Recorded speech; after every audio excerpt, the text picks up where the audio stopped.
మరి అట్లనే ఒక లీడర్ ఎవరైనా వచ్చిందంటే ఆయన దగ్గర పోయి చూడాలి, టీవీలలో పడాలని చాలామంది పోతారు. మా వాళ్ళు కూడా ఒకళ్ళు ఇద్దరు పోయి ఉండొచ్చు, కానీ డిప్లాయ్మెంట్ చేసిన ఫోర్స్ మొత్తం అక్కడికి పోయింది అని చెప్పడానికి వాళ్ళ దగ్గర ఆధారం ఉందా? లేదు. ఎవరు? బౌన్సర్లు వెళ్ళిపోయారు కదా, ఆల్రెడీ థియేటర్ నింపి పెట్టుకున్నారు. నేనేమంటున్నా, I'm not talking about theatre. బయట ఏదైతే ప్రదేశం ఉన్నదో అది పబ్లిక్ గ్యాదరింగ్కి అనువుగా లేదు అనే విషయాన్ని ఆ కన్సర్న్ పోలీసు వారికి చెప్పిన తర్వాత కూడా నేను 10 అడుగుల దూరమే జులూస్ తీస్తా, 5 అడుగుల దూరమే జులూస్ తీస్తా అంటే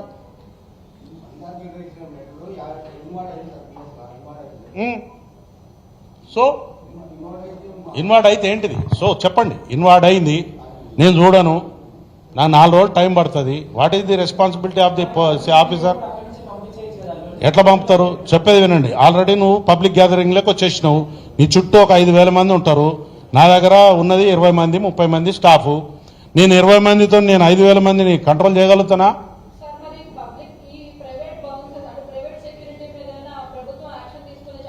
పక్కా తీసుకుంటారు, పక్కా. చెప్పేది వినండి, ఒక నిమిషం వినండి. ప్రైవేట్ సెక్యూరిటీ అనేదే private, it is a private. వాడు చట్టానికి అతీతుడు కాదు, చట్టంతోనే పనిచేయాలి, ఆయన చట్టంతోనే పనిచేయాలి. He is not suppose to throw anyone. నువ్వు నీ మనిషికి చుట్టూ ఉండండి, దానికి ఒక ప్రొసీజర్ ఉంటుంది, రోప్ ఉంటుంది, దానికి ఒక అడ్వాన్స్ పైలటింగ్ ఉంటుంది, అన్నీ ఉంటాయి. అది పోలీసు వారు నీకు ప్రొటెక్షన్ ఇస్తే ఇవన్నీ జరుగుతాయి. నువ్వు ఎవరినో చదువురాను అంటే ఆ పర్టికులర్ డిపార్ట్మెంట్లో అనుభవం లేని వాడిని తీసుకుని వచ్చి బాగా కండలు బాగున్నాయని చెప్పి నువ్వు వాడిని దొబ్బి ఈయన దొబ్బి అంటే జైలుకు పోతారు. ఏం జరుగుతుంది? చట్టం ఆ పని చేస్తుంది. ఇప్పుడు ఆయన మీద కేసులు పెట్టారంటున్నారు. మరి కేసులు పెట్టారంటే నువ్వు దాన్ని ఎక్కడ ఛాలెంజ్ చేయాలి? మీడియా ముందు ఛాలెంజ్ చేయాలా? మనం కాదు కదా అథారిటీ. మీరు చాలా డిఫరెంట్ వ్యాఖ్యానాలు వచ్చినాయి. I don't want to go in to those debates.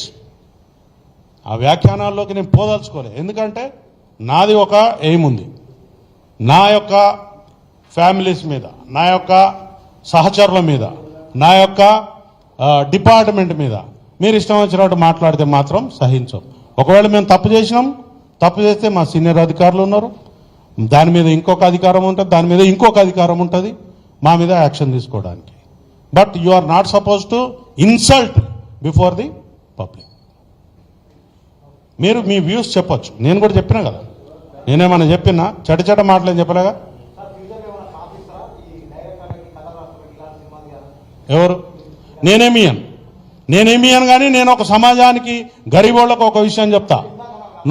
నేను అదే చెప్తున్నా, నేను సమాజానికి పేదవాళ్లకు అప్కమింగ్ మిడిల్ క్లాస్ ఫ్యామిలీస్కి ఏం చెప్తున్నా అంటే, నీకు ఒక 10-15 రోజులు ఆగితే ఓటీటీ ప్లాట్ఫామ్ మీద రూపాయికో 20 రూపాయలకో వచ్చే సినిమాను నీ జీతం సగం జీతం కష్టపెట్టుకుని పోయి వాని బొంద మీద కొట్టదు.